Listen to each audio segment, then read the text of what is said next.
thing. You just put me on the spot. I decided not to talk about this and just deal with it so it doesn't cloud the discourse we're having.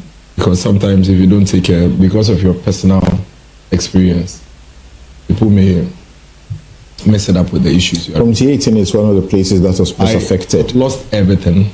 Everything. Yes. I have nothing in my house right now.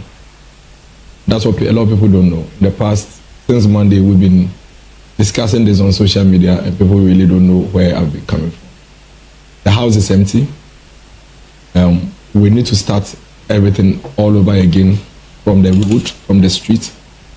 As a matter of fact, the water broke the main gate, pulled it down.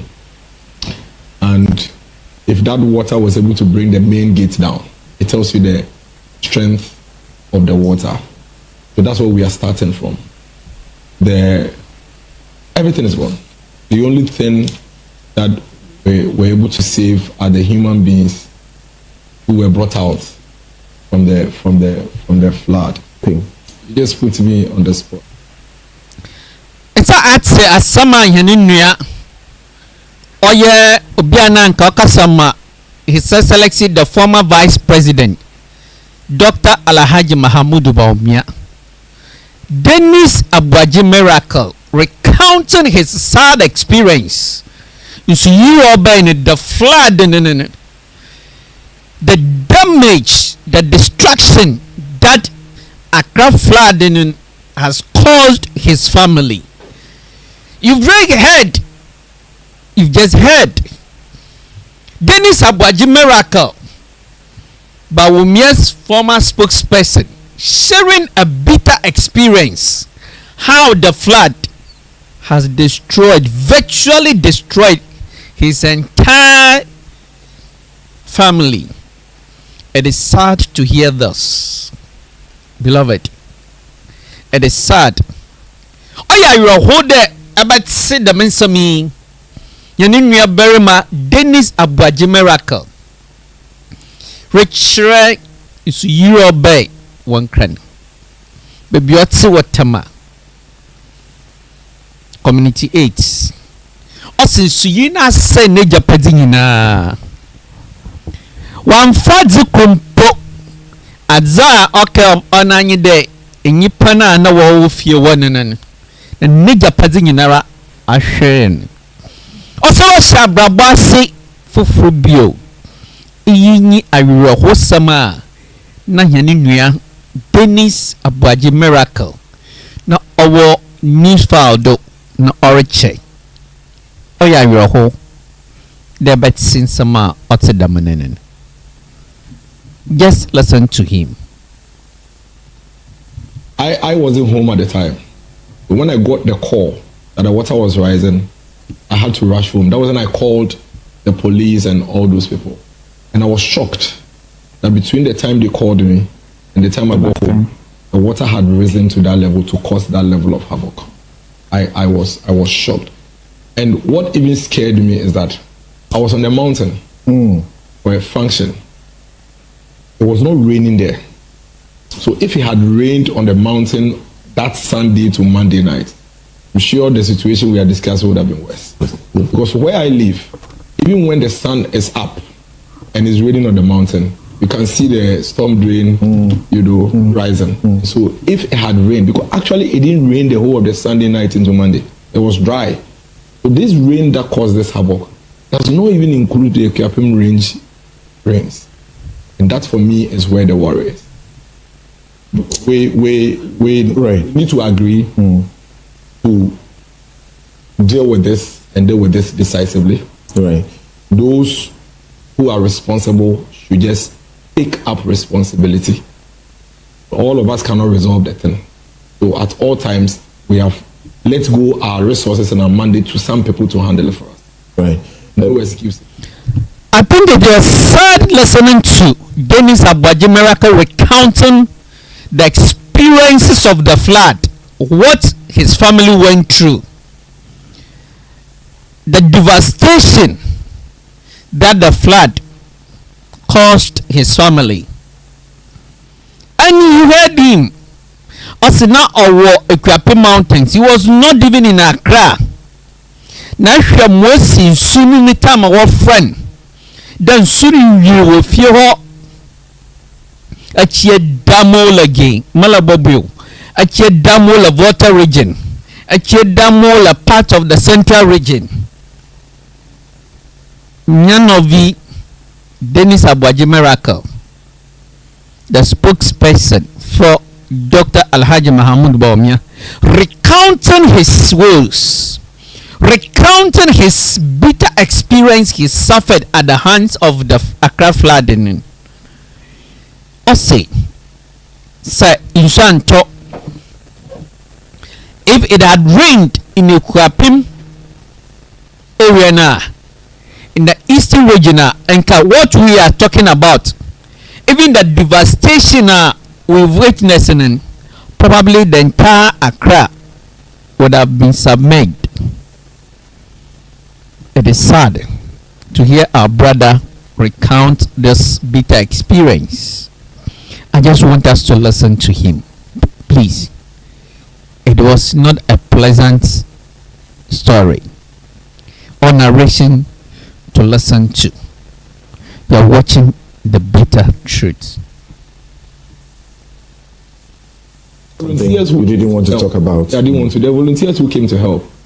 One of them was bitten by a snake in the flood. And he didn't know, he didn't realize. He was standing on my compound and then he collapsed. Hit his head on the tower. We had to rush him to the hospital. That's how bad the situation is. As we speak, some of my neighbors are still finding, they're still seeing snakes and what have you inside their homes. So it's a very, very, very serious. Yeah, I didn't want to bring this up. Yeah. Very, very sorry about it.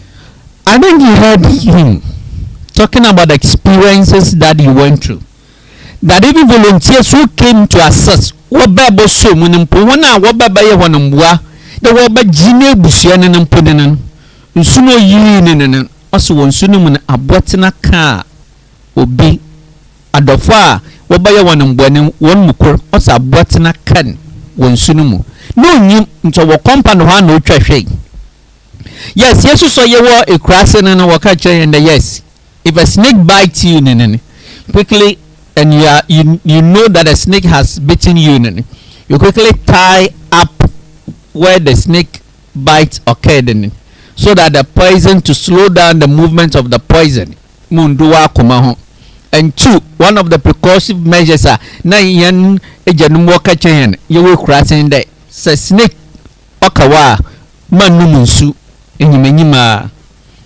That when snakes bite you, don't take in water, because when you take in water, it facilitates the movement of the poison. And so now I mentioned one sunum probably there. I didn't cannot the name sunum in also a bonifay ma also there what pijanoko or ya ayarasabia. This is the level of the distraction. Recounted his bitter experience. Just listen. You just put me on the spot. I decided not to talk about this and just deal with it so it doesn't cloud the discourse we're having. Because sometimes if you don't take care, because of your personal experience, people may mess it up with the issues. From T18 is one of the places that was most affected. Lost everything. Everything. Yes. I have nothing in my house right now. That's what a lot of people don't know. In the past, since Monday, we've been discussing this on social media and people really don't know where I've been coming from. The house is empty. We need to start everything all over again from the road, from the street. As a matter of fact, the water broke the main gate, pulled it down. And if that water was able to bring the main gate down, it tells you the strength of the water. So that's where we are starting from. Everything is gone. The only thing that we were able to save are the human beings who were brought out from the. You could listen to his tone, from his voice, the narration. Dennis Aboagye miracle that we all know. How lively that is. It was difficult for even words to come out of his lips. It tells you how serious the flood, the damage it has caused, how hard it has hit him. It is not a pleasant story to listen to. It is not something to wish for an enemy or a friend, but that is the story that he shares. Thousands of Ghanaian citizens had to endure this pain, these experiences, these difficulties, loss of properties and lives. It was a terrible scene to watch. The Accra flooding was a terrible scene. Just listen to him.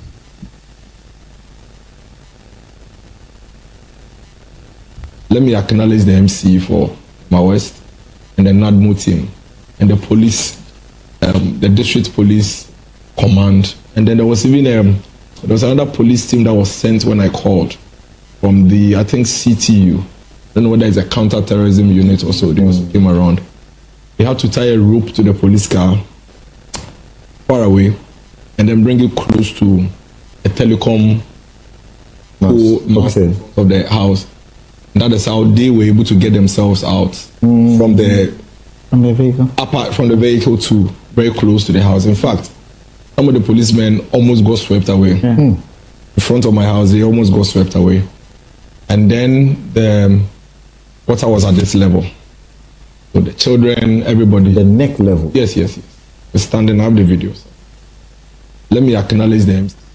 It is sad, Missy, when you heard, listen to him recounting the experiences, how even the rescue team that came almost nearly got swept away by the flood waters. It tells you the speed at which the flood waters was running, the magnitude, the force with which it was causing the destruction. Missy, we all know Dennis Aboagye Miracle as a lively person. Yes, he can be hard, but you can see from his tone of voice that indeed our brother Dennis Aboagye Miracle is going through a lot, has been hit hard by this Accra flooding disaster. Remember, the show you're watching is Bitter Truth. Truth is bitter. It must be told. It is sad to listen to this.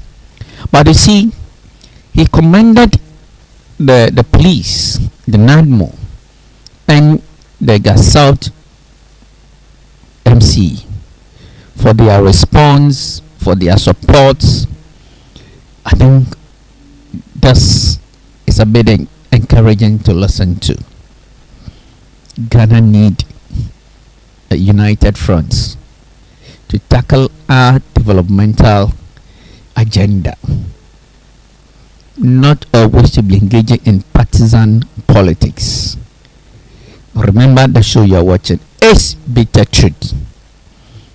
Let us support one another in this difficult moment, in this trying moment.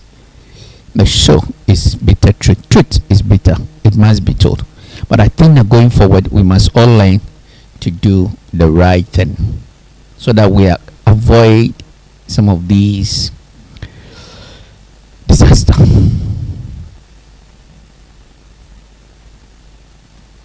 Even the response. See, NADMO, and I shout out to the Bawumia'S NADMO. They showed up in a borrowed pickup from the district assembly, and they came with nothing except their reflective jackets. Nothing except their reflective jackets. It took, and I'll blow your mind, it took some young people from Nungwa to come with canoe, and that tells you how serious. My neighborhood, people were evacuated from their homes with canoe. It tells you how, and I'm talking about canoe on a road like you are seeing in front of your office. So it tells you how devastating the situation is. When they came, NADMO was helpless. They have nothing. So the young people were the ones who dedicated themselves, put the canoe on the water and started looking for people and bringing people out. The disaster management itself is poor. There are no tools, there are no equipment, nothing. Where are the choppers for the security services to throw the ropes onto the surfaces of the river so that people will hold and then they drag them out of the other river? Where is it? How difficult is it to do this? And you are telling me that it's not the government's fault. Whose fault is it?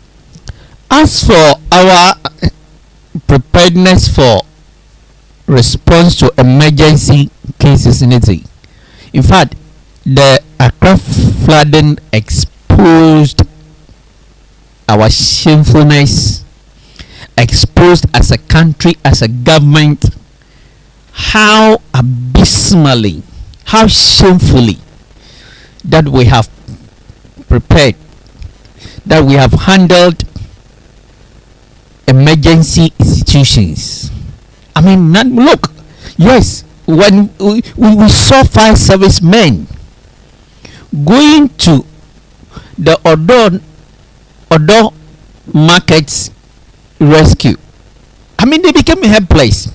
The rope they were holding, the level of the water, suddenly they were afraid because they arrived without even a single common plastic boat to do rescue. So they themselves, they were scared. They couldn't even move to get to the where the people needed the most help to be rescued.